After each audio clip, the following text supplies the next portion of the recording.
My dear நண்பா and நண்பேஸ், இந்த வீடியோவில் நம்ம எதை பற்றி தெரிஞ்சுக்க போகிறோம்னு கேட்டிங்கன்னா, அதாவது நேற்று நடந்த ஒரு எலிமினேட்டர் 2 நடந்திருக்கும். ஸோ அதில் ஒரு சில விஷயங்கள்லாம் நடந்திருக்கு. ஸோ அதை பற்றி நான் உங்களுக்கு இந்த வீடியோவில் சொல்ல போகிறேன். நம்ம சேனலுக்கு நீங்கள் புதுசாக வந்தீங்கன்னா மறக்காமல் நம்ம சேனலை சப்ஸ்கிரைப் பண்ணி வச்சுட்டு உங்களுடைய சப்போர்ட்டை எங்களுக்கு கொடுங்க. ஸோ வீடியோக்கு லைக்கை கொடுத்துட்டு ஷேர் பண்ணி விட்டுருவாங்க. வீடியோக்குள்ளே போகலாம். அதாவது என்னென்னா, குவாலிஃபயர் 2 நேற்று நடந்தது. ஸோ அதில் பார்த்தீங்கன்னா Rajasthan Royals versus SRH match நடந்திருக்கும். ஸோ ஒரு பக்கத்தில் ரியான் பராக் வர்சஸ் பேட் கம்மிங்ஸ். ஸோ இவங்க 2 பேரில் யார் வின் பண்ணுவாங்கன்னு கேட்டிங்கன்னா, எக்ஸ்பீரியன்ஸாக இல்லை யங்ஸ்டரான்னு கேட்டிங்கன்னா, எக்ஸ்பீரியன்ஸ் தான் வின் பண்ணுன்னு நிறைய பேர் சொல்லிக்கிட்டு இருந்தாங்க.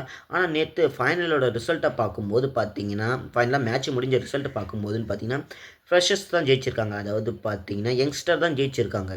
ராஜஸ்தான் ராயல்ஸ் அடித்த அடி இருக்கே, பவர் பிளேயில் பார்த்தீங்கன்னா ஆர்சிபி அடித்த அடி மாதிரியே ஒரு 80 ரன்னு பார்த்தீங்கன்னா லீட் எடுத்துட்டாங்க. அதுலேயும் வைபவ் சூரியவன்ஷி இருக்கார் பாருங்க, நீங்கள் எனக்கு எந்த பக்கத்தில் போட்டாலும் அடிப்பண்டான்னு பேட் கம்மிங்ஸை கதற விட்டுட்டு இருப்பார்.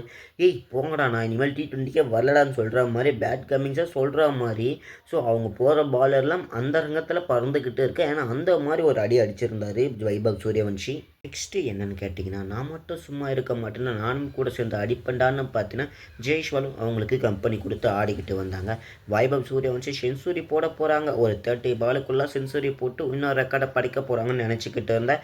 கிட்டத்தட்ட 93 ரன் ஸ்கோர் பண்ணிவிட்டு அதுக்கப்புறம் பார்த்தீங்கன்னா அவுட் ஆகிட்டு இருப்பாங்க. ஸோ ரொம்பவுமே பார்த்தீங்கன்னா அன்லக்கியான அந்த ஒரு மூமெண்ட்டை பார்க்கும்போது எல்லாருமே சேடாக தான் இருந்தாங்க. ஸோ ஆனால் எஸ்ஆர்ஹெச் ஃபேனை பொறுத்த வரைக்கும் அந்த அளவில் பார்த்தீங்கன்னா ஹாப்பியாக இருந்திருப்பாங்க.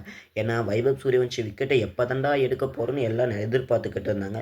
ஒரு வழியாக பார்த்தீங்கன்னா எடுத்துகிட்டு செலிப்ரேஷன்லாம் பெருசாக பண்ண முடியாது. ஏன்னா அந்த அடி கொடுத்துட்டு போயிட்டாரு. செலிப்ரேஷன் பண்ணவே முடியாது. அதுக்கப்புறம் என்ன, ஜுரேல் வந்தார்ப்பா. ஒரு 20 பாலுக்கு 26 பாலுக்கு ஒரு 50 போட ஸ்கோர் எங்கேயே பார்த்தீங்கன்னா ஏறிக்கிட்டே போச்சு. வரவங்க எல்லாம் பார்த்தீங்கன்னா 10 ரன்னு 5 ரன்னு அடிச்சுட்டு அவுட் ஆகிட்டு போக ஃபைனலாக ஸ்கோர் கேட்டிங்கன்னா 244ன்னு வந்தது. சும்மா சொல்லக்கூடாது. பர்பிள் இங்கி அவங்க பார்த்தீங்கன்னா எஸ்ஆர்ஹெச் சைட்லேருந்து ஒரு நல்ல பவுலிங்கை போட்டிருப்பாங்க. ஸோ நல்லாவும் போட்டிருந்தாங்கன்னு தான் சொல்லணும். அவங்களால பார்த்தீங்கன்னா 3 விக்கெட்டு எடுக்க முடிஞ்சுது. வைபவ் சூரியவன்ஷி விக்கெட்டு கூட அவங்க தான் எடுத்தாங்க. ஸோ ரொம்பவுமே பார்த்தீங்கன்னா நல்லா போட்டிருந்தாங்க. ஏன்னா ஒன்று ஒரு 50 கன்சிடர் பண்ணிட்டாங்க. அது மட்டும்தான் அவங்கக்கிட்ட இருக்கிற ஒரு மிஸ்டேக். ஸோ மற்றபடி பார்த்தா பெருசாக ஒன்றும் எந்த ஒரு பவுலரும் நல்லா போடல.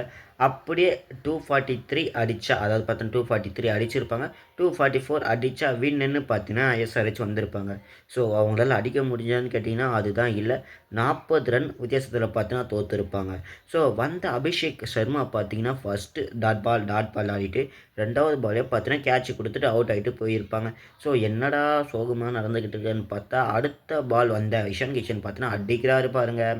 மாறன் அடிக்க ஆரம்பித்தார். அது என்ன, அவங்களால முடிஞ்சது 11 பால் ஆடி ஒரு 30 ரன்னு பார்த்தீங்கன்னா அடிச்சுட்டு போயிருப்பாங்க. மற்றபடி பெருசாக ஒன்றும் யாரும் அவங்களுடைய கான்ட்ரிபியூஷனை கொடுக்கவில்லை. நிதிஷ்குமார் ரெட்டி பார்த்தீங்கன்னா ஆடிருப்பாங்க நல்லா.